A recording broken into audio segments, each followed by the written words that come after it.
O conhecimento de si é o pão que se deve comer em todos os manjares.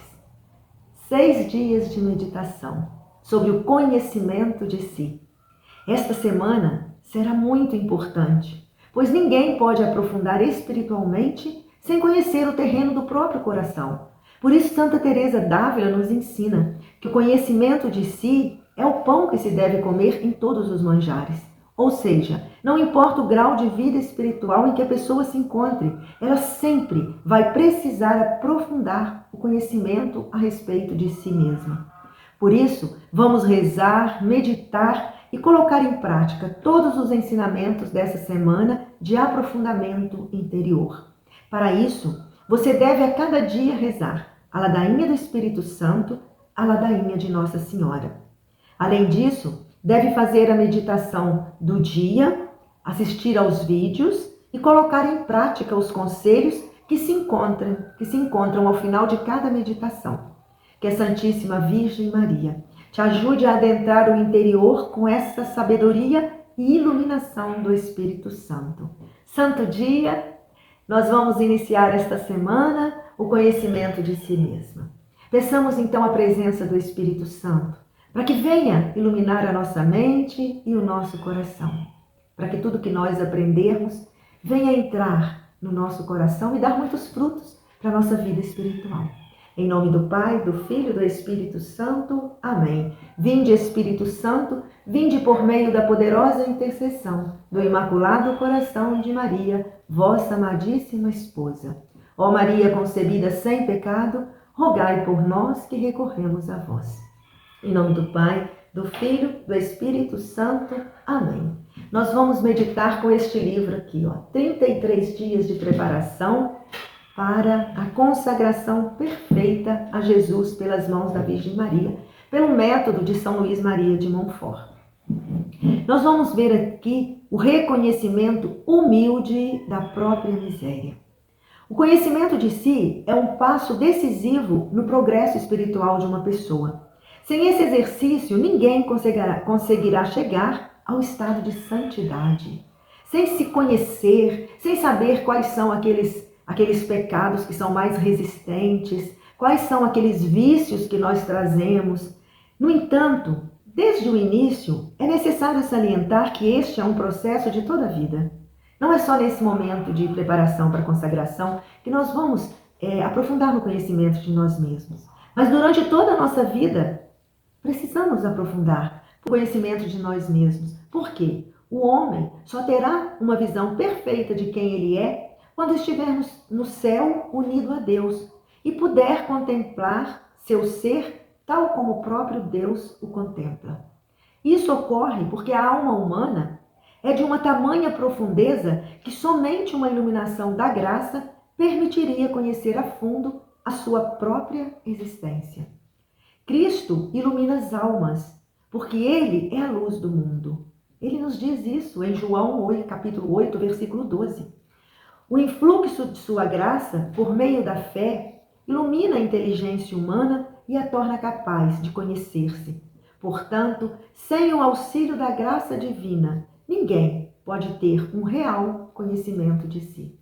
Por isso que é muito importante as orações da ladainha do Espírito Santo e de Nossa Senhora, para pedir ao Senhor que nos ilumine com a sua graça, com a sua luz, para que possamos conhecer o nosso interior. Como Jesus disse, eu sou a luz do mundo, em João capítulo 8. O homem precisa, desse modo, de uma profunda humildade para trilhar esse caminho de conhecimento. Por quê? Porque nós não somos capazes de tirar por nós mesmos, como vindo de nós mesmos, o menor pensamento proveitoso para a salvação. Todo bem que nós temos, tudo de bom que nós temos, vem de Deus. Porque de nós mesmos, nós não podemos. É preciso uma graça, como para todo ato sobrenatural. Sobretudo, depois do pecado original, essa graça é de suma importância, pois a inteligência humana ficou enfraquecida. Reforça esse pensamento o ensinamento de São Paulo, quando ele nos diz, em Romanos capítulo 3, versículo de 23 a 24, São Paulo nos diz, todos pecaram e todos estão privados da glória de Deus. Quando Adão e Eva viviam no paraíso, eles tinham a graça de Deus neles. Então eles tinham todo o conhecimento. O conhecimento infuso que estava neles. Com o pecado original, o ser humano perdeu essa graça. Adão e Eva perderam essa graça, do conhecimento que estava infuso em suas almas, por terem eles a graça dentro deles. Por isso é que São Paulo, em Romanos, nos diz: todos pecaram e todos estão privados da glória de Deus. Por isso é necessário que o homem esteja consciente dessa sua condição. E quanto mais próximo de Deus, mais clara essa realidade se tornará para ele. A humildade é, portanto, o fundamento do conhecimento de si, pois ela dá a conhecer a realidade mesma em que o homem se encontra.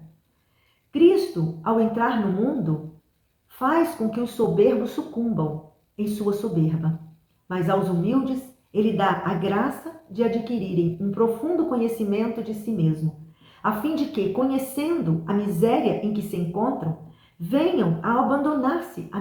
São tantos os nossos pecados que aí sim nós nos entregamos à misericórdia divina. Por isso é preciso humildade. Jesus mesmo afirma em João capítulo 9, versículo 39: para um discernimento é que vinha este mundo, para que os que não veem, vejam, e os que veem, tornem-se cegos. Por isso, durante esta semana, meus irmãos, peçam a Jesus: Senhor, que eu veja. Peça a Jesus que abra seus ouvidos, que abra os seus olhos, que ilumine o seu entendimento, para que você possa enxergar a própria miséria.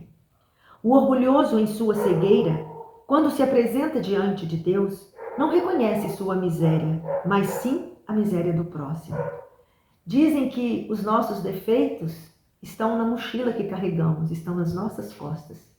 Por isso, o defeito do outro é mais visível para nós, porque está nas costas dele. Então nós vemos o defeito do outro e não somos capazes de ver o nosso defeito. Somente pela luz do Espírito Santo, pela luz de Cristo, pela luz do entendimento e pela meditação de quem somos, é que vamos conseguir enxergar a nossa miséria.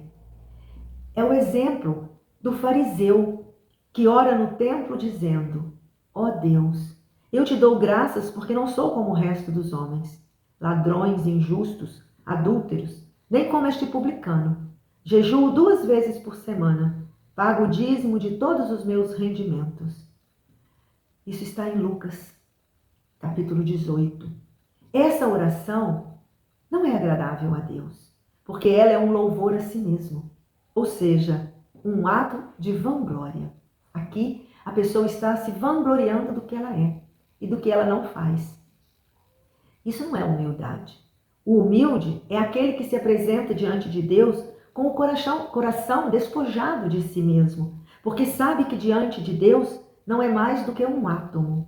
A pessoa humilde ora como o publicano, aquele pecador. Meu Deus, tem piedade de mim, pecador. Esse sabe que tudo o que ele é ou possa vir a ser é fruto da miséria que o sustenta. Assim se comportavam os santos, nunca presumindo que eram melhores do que os outros, pois, como ensina a imitação de Cristo, todos somos fracos, mas ninguém deve considerar mais fraco que a ti mesmo. O livro Imitação de Cristo, se você não tem, é um livro que eu indico para que vocês possam comprar. Todos deveriam ter o livro Imitação de Cristo e lê-lo diariamente. Ali tem muitos ensinamentos de humildade, de oração, pedindo ao Senhor o entendimento, pedindo ao Senhor a luz do entendimento e muitos ensinamentos para a nossa vida prática de cristãos consagrados.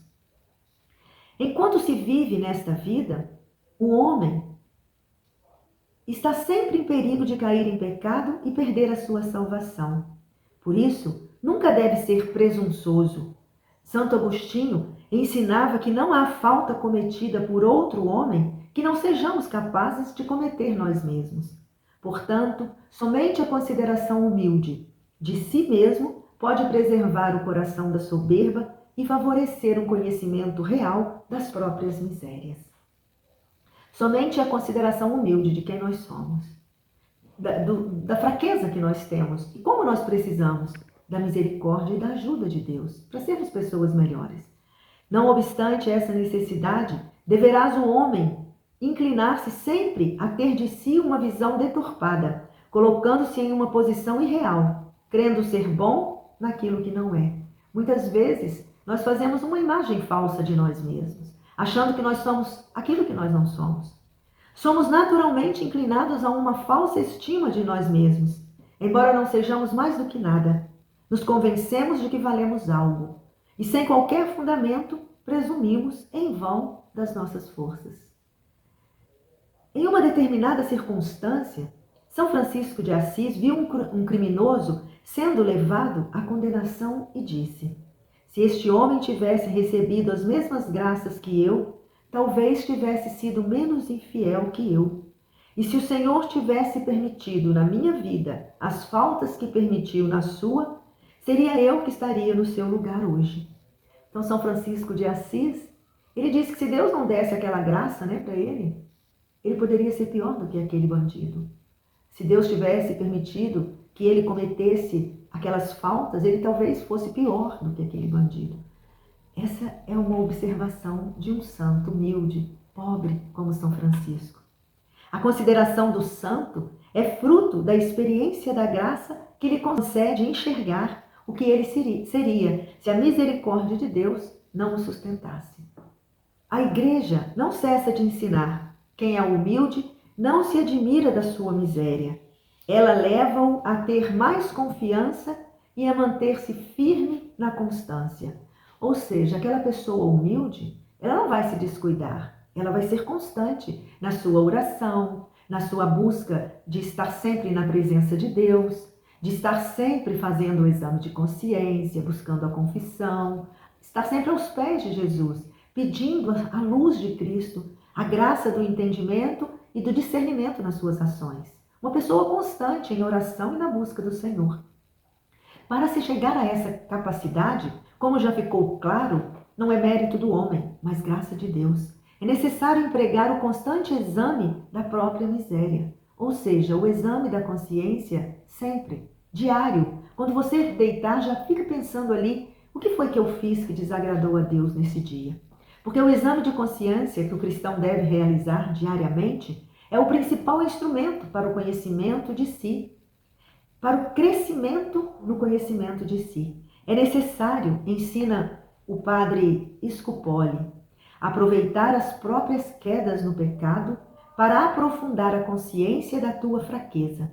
De fato, é para este fim que Deus permite essas quedas, para que, guiada pela inspiração de uma luz mais clara, aprendas a desprezar a ti mesma como um ser limitado e, como tal, desejes ser vista pelos outros. Sem este desprezo, não haverá a desconfiança virtuosa, que tem em seu fundamento no conhecimento espiritual e na verdadeira humildade. Santa Elizabeth da Trindade dizia: não desprezes a tua miséria, porque é sobre ela que Deus exerce a sua misericórdia. Portanto, o reconhecimento humilde da própria miséria é o passo inicial para aqueles que desejam chegar a conhecer quem realmente são, não segundo as suas próprias perspectivas, mas segundo o olhar do próprio Deus. Então é isso, reconhecer a nossa miséria e reconhecer a nossa total dependência de Deus, para que Ele sim nos ajude a sermos melhores, com a luz do entendimento, com a sua luz, com o discernimento, com nossa oração diária, com nosso exame de consciência diária, com nossa humildade e percepção de que nós erramos. E quando nós formos corrigidos por isso, que nós aceitemos esta correção, porque nós não somos perfeitos. Vamos refletir. Você consegue enxergar com facilidade quando você comete um erro e é humilde para pedir perdão? Diante de um pecado cometido, você se desespera porque cria muitas expectativas sobre seu comportamento ou logo se reconhece interiormente e no ato de humildade se volta para Deus e lhe pede perdão com o firme propósito de não mais cometer aquela atitude? Pensemos, meus irmãos. Rezemos a Santíssima Virgem Maria para que ela nos ajude. Santíssima Virgem Maria, não houve e nem haverá no mundo criatura mais humilde do que vós. mesmo sem pecado, não vos colocaste acima de ninguém, mas sempre te contentastes em ser humilde serva do Senhor. Ajuda-me a reconhecer as minhas misérias, a enxergar-me com os olhos misericordiosos de Deus e a abraçar com resignação sua santa vontade, para que, com a alma iluminada pela graça, possa alcançar a verdadeira vida devota. Assim seja. Amém. O propósito deste dia. A Virgem Maria ouve a sua oração nesse momento e acolhe os seus pedidos. Ela te convida a imitar a sua maneira humilde de viver, pois ela sempre se reconhecia como a escrava do Senhor. Por isso, se proponha a não criar desculpas para si mesmo quando você cometer um erro, mas de pedir perdão a Deus e também a quem você feriu. Fica aí o propósito de você reconhecer o seu erro e, se feriu alguém, ter a humildade de pedir desculpas. Que a Virgem Maria interceda por nós nesta semana e que o Senhor abra os nossos olhos e o nosso coração para que possamos ver a nossa própria miséria. Em nome do Pai, do Filho e do Espírito Santo, e uma boa semana de meditação do conhecimento de si para nós. Amém.